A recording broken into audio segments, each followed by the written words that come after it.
Here's a nice, quick, fun little colourful painting for you to do.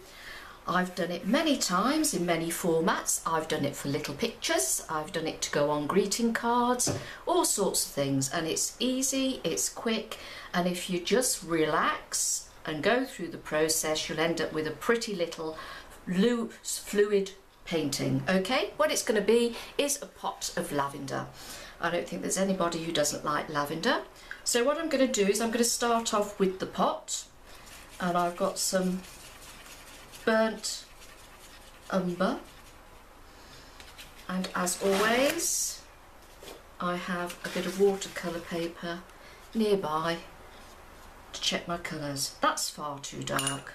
Let's loosen that up a bit. Okay, I'm going in to make the rim of the pot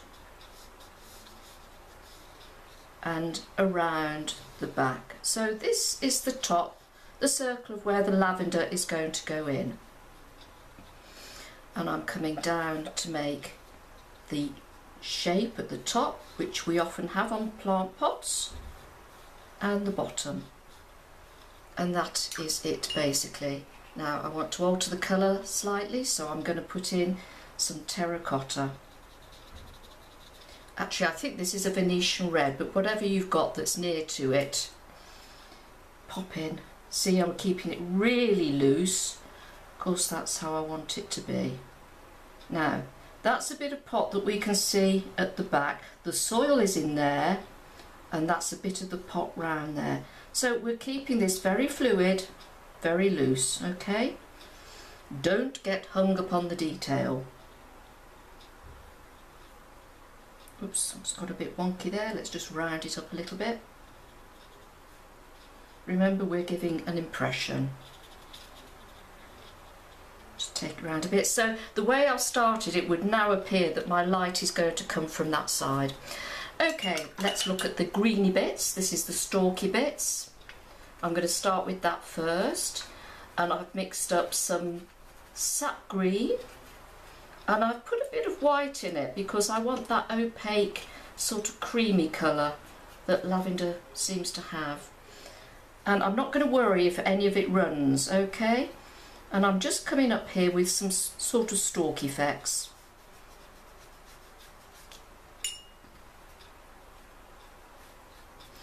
And lavender, the bloom is at the top. Mind you, it comes in all different shapes and sizes and colours, doesn't it?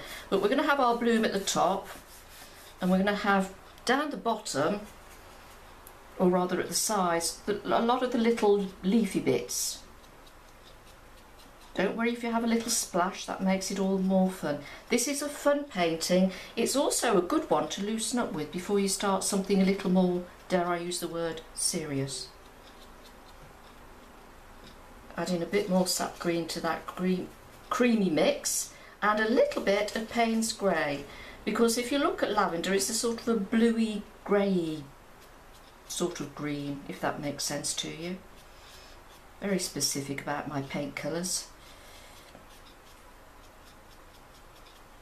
Let's crisscross here, because you've got lots of little stalks going everywhere, a little bits of leaf, little spiky leaves they have. So let's just bring a few of those out there. Let's add a little bit more Payne's grey to that sap green, because this is the darker bit down here. So let's just drop it in, because that's where the shade will be. Okay, now let's put some flowers on. I've got a mixture here of a rose pink and some ultramarine, and I'm just going to see how it's running.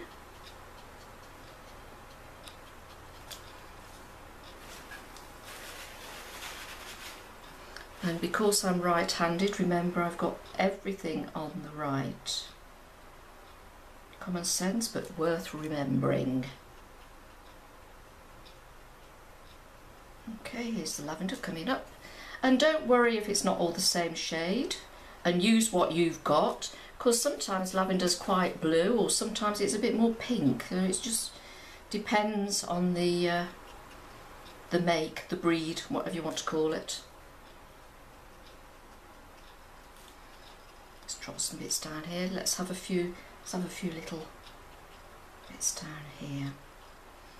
Come round the side. Now I would defy anybody not to recognise that as a little lavender plant. What I want to do is let that dry a little bit, but I'm not going to first take any time.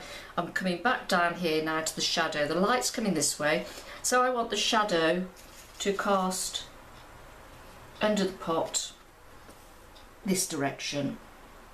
So I've mixed a bit of Payne's grey with that terracotta.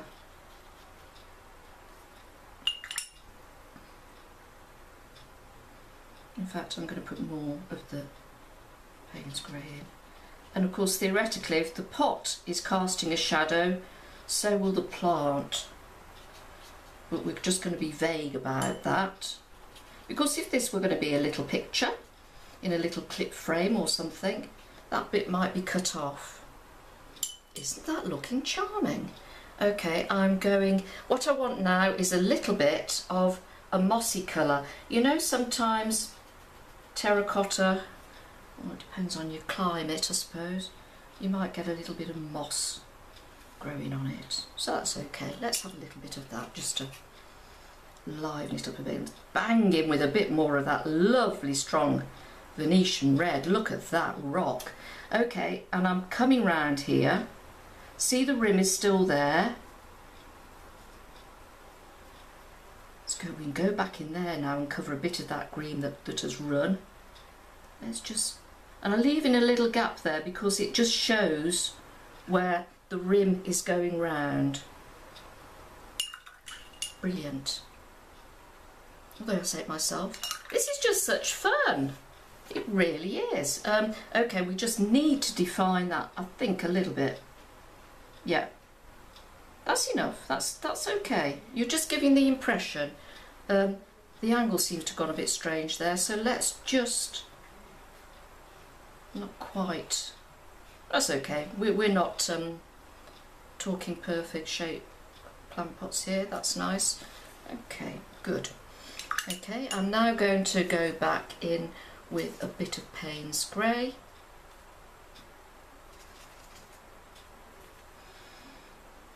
And just go back in there. As I often say, oh, how many times have I said it? Before you can appreciate the light, you've got to have the dark. And let that run out. That's going to be fun when that dries because it's going to keep moving. I'm just going to take that bit, just tidy that line up a little bit.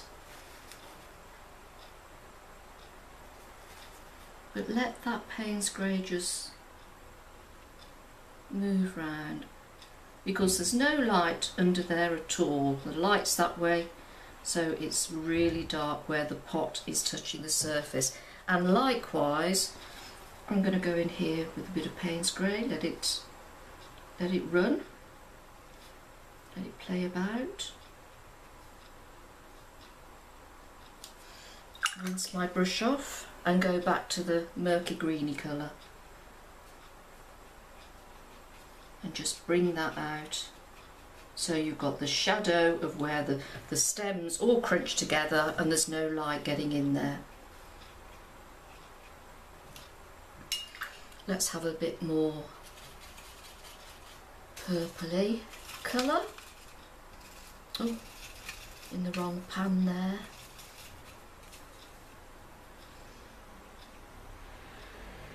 Some slightly different, that's a bit pinker, that mix, a bit darker, but it doesn't matter.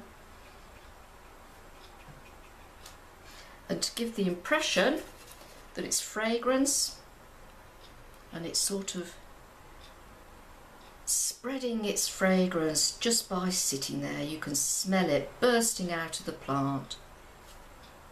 We'll do a bit of splish splash. I like doing splish splash. And there you go, finished. A little pot of lavender, fluid, wet, relaxed, You can't go wrong. Have a go yourself, enjoy it, please post, and I'll see you when I do another painting.